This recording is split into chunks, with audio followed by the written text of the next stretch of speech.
Hey everybody, welcome back to the shop. We're in here today opening up Scott's Jeep Scrambler axles. Front doesn't look too terrible. Back, we've got a lot of crustiness in there. There's some water damage and stuff. So I can get you in on those teeth. Teeth are pitted. But the worst thing we found when we opened these up, see if I can take you over to this tag. I'm going to try and get you in there. Okay. 272 gears. 49 teeth on the ring gear, 18 teeth on the pinion. These are, this is a highway gear. This is, I open these up and sometimes I see the 272s and, they're the dreaded 272s. They put them out in the 80s, trying to increase fuel mileage, and they realized most people were running these things on the highway and commuter Jeeps and stuff. So they put the 272s in, and my least favorite gear. 272 had its own carrier that only fits the 272, so any gear swap means a carrier swap as well. Scott, if you're watching this, I need to know exactly what you think you're going to be doing with this Jeep. If it's just going to be on the road, 272s are going to be fine for you. If you're going to do any kind of off-roading or I don't know if you'll be towing stuff or carrying stuff, I don't know. But the 272s, think real hard if you want to save the 272s. Now's the time to make a gear swap if you want. I wouldn't run 272s in anything, because I'm not looking to do 100 miles an hour with one of these guys. But unfortunately, that's what we got. If we opened these up and we had the 331s in there, it would have been fantastic. If you need gearing power, you might want to think of a 373. It's up to you. We can talk about it some more, Scott, but run it over in your mind and send me an email or something. Let me know what you think you want to do. I'm going to get everything apart and stuff. The knuckles. I'm going to put your one-piece axle shafts in here. And I know we talked about you want lockers front and rear. So the 20 is going to get the one-piece axles, the locker. Front's going to get the locker. But just the gearing. If you're happy with 272s, fantastic. I will move on ahead and get these wrapped up for you right away. If not, let me know what you're thinking, and we'll discuss it and get you exactly what you need. Okay, I had a few guys say that they wanted to see how the AMC 20 came apart and went together. So first thing we're going to do is pull the hubs off. That's a 1 5/16 nut on there. And I think the best way to go about it is just with an impact gun. I'll try and stay out of the way here.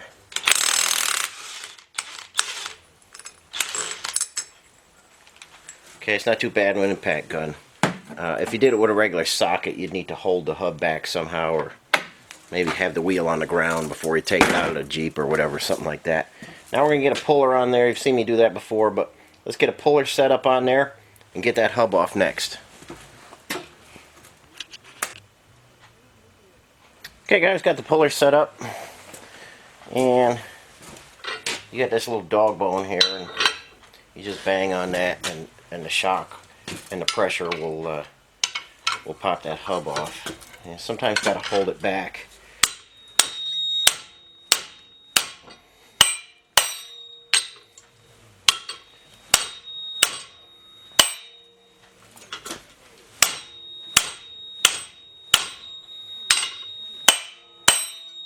Sometimes they can be a bear.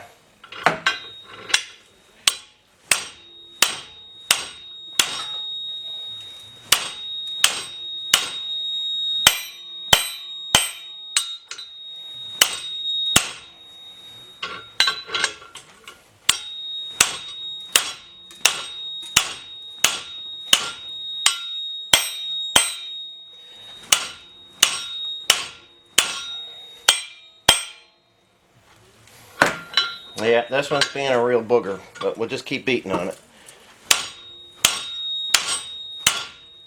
Might have to get a little bit bigger hammer. Hang in there, I'll be right back with you.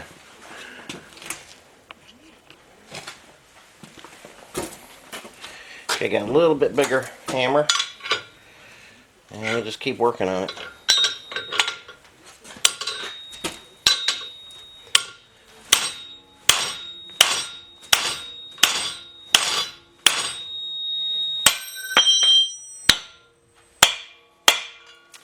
We're not super solid on these horses here, that makes a difference. But we'll get it.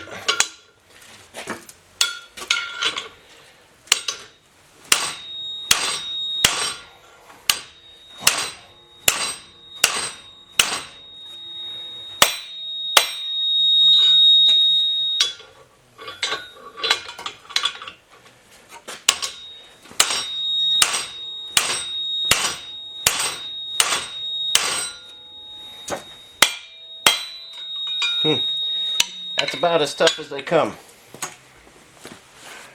Hang in there, we'll get just a little bit better setup here.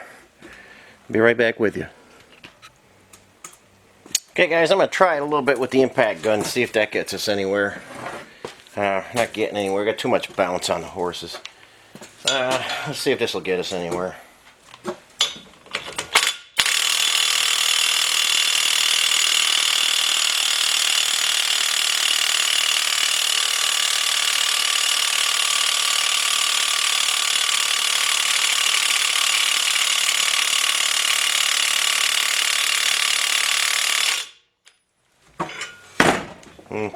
That's a tough hub.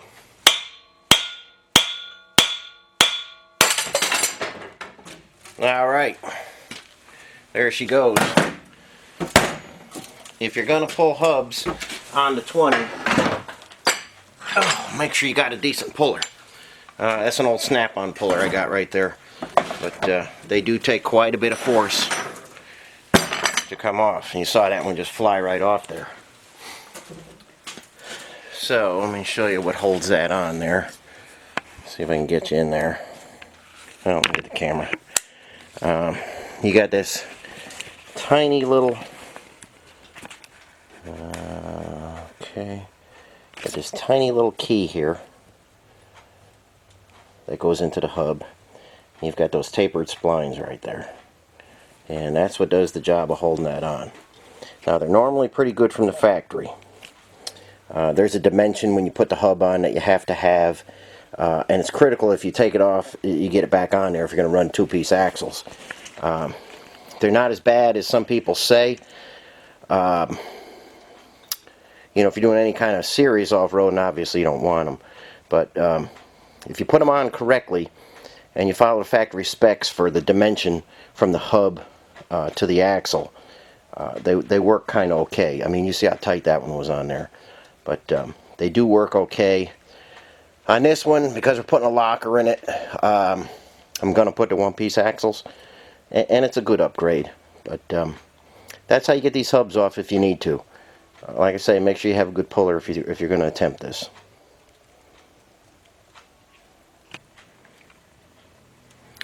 Okay guys, with the hub off, you're going to have 4 nuts facing you there. From the factory, that's a metal lock nut. I always change them when I put this stuff back. 3/8 24.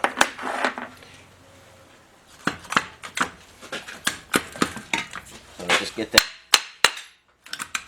that backing plate off. It can be a booger sometimes too. Okay, what you're going to have, I hope you can see this, that's your dust shield, that's your seal. That hole should be open. It was plugged up on this one. Change your seal out and clean up your dust shield there. Backing plate comes off. You're going to have some shims. The cup came out on this one. So the axle will come right out. Sometimes you have to pull that, but on this one, with all the banging, I think, from taking the hub off, that cup came out. It's all boogered up and stuff. So while we're here, we'll pull the axle. Put that in our pile of parts.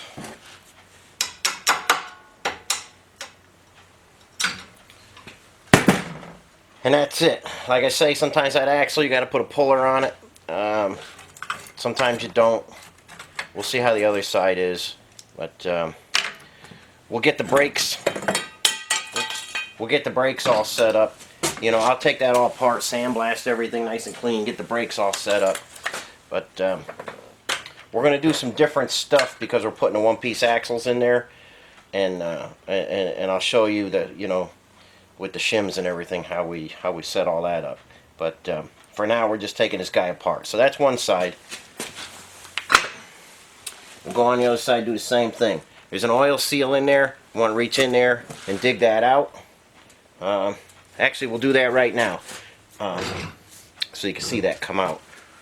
Hang in there. Okay, guys, this is just how I pull seals out. I've got this little, this is for pulling bearings out, threaded to my slide hammer. And I just send that in there. And then it opens up.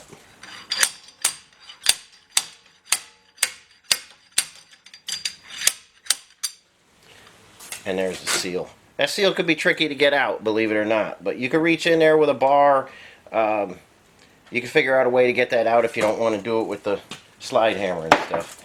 I think this works the best, but I mean, some of you guys might not have a slide hammer. You might not have the bearing puller set here. There's 3 of these that come in a set. It's an OTC product, but that works great for pulling seals.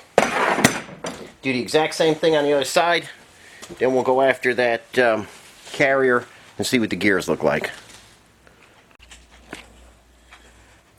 Okay, guys, this side bearing is stuck in there, and I just want to show you. They're usually not in there with too much pressure. What I have here is a big thick washer on here and the original nut. Let's come over here. You can use a puller. Regular viewers have seen me use this puller before. This threads onto the axle shaft, and then this will pull the whole axle shaft out. Today, I've got this puller on here. It's got some little jaws on it, and you can spread or open these with this pressure screw here. Like I said, there's not a lot of pressure on those guys, so we're just going to quick use the slide hammer to yank that out. So you need something sometimes. Like I say, that one side came out, I think, because all the shock from the pulling the hub off. But sometimes they can be a little sticky, and they're tricky to get out sometimes. But like I say, you could either make a puller like that, or with this OTC puller. I'll show you how I use that to get them out. Okay, guys, I'm going to try and film it and pull that bearing out at the same time. Let's just slide that over there. And like I say, it doesn't take much.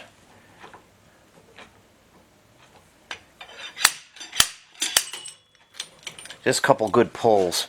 And you can see this one. I think you can see that. All the crust that's on there. This rear axle has been in some water. I think you can see that. That bearing is shot. But water is a killer. If you guys, if you know you've been through water, get in there immediately and drain that lube and put some fresh stuff in there. You'll save yourself a lot of grief. But axles are out. Let's zip out that ring gear next.